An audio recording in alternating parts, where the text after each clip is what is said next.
আপনাদের 40টার উপরে আসন লাগবে কেন? আপনার হচ্ছে কি ক্ষমতা লোভী। আপনারা ইসলামী দল না। আর আপনাদের 40টার উপরে আসন কেন লাগবে?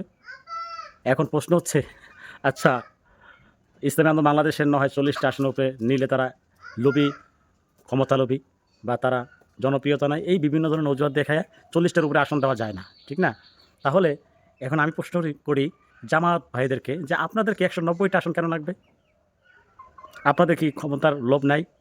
আপনাদের কি জনপ্রিয়তা খুব তুঙ্গে, এই জন্য আপনারা 190টা আসন নিছেন বা নিতে চাচ্ছেন? আসলে মানে ওই কথা আছে না, বড়তার কাজটা আমাদের।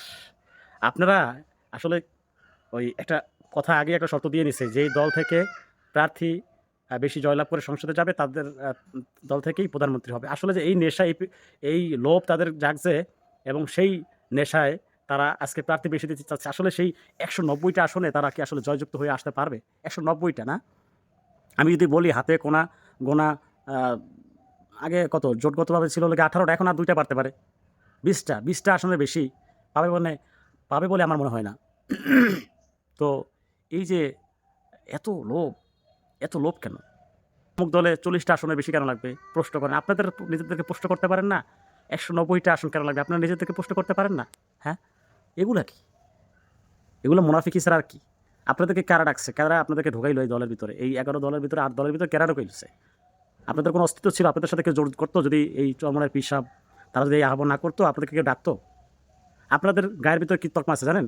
আপনারা হচ্ছে গিয়ে স্বাধীনতা বিরোধী, রাজাকার বলতো আগে, এখন স্বাধীনতা বিরোধী। কারণ রাজাকার বললে আবার অন্য কেউ মাইন্ড করতে পারে। কারণ কি জানেন? ওই যে এই তুমি কি আমি কি রাজাকার, রাজাকার, রাজাকার একজন বইলে কিন্তু সে দেশ থেকে ভাগছে। যাই হোক, সেটা একটা প্রেক্ষাপট ভিন্ন ছিল। কিন্তু তারা তো স্বাধীনতা বিরোধী, এটা কিন্তু সবাই জানে। এই তকমা তাদের গায়ে লাগা আছে।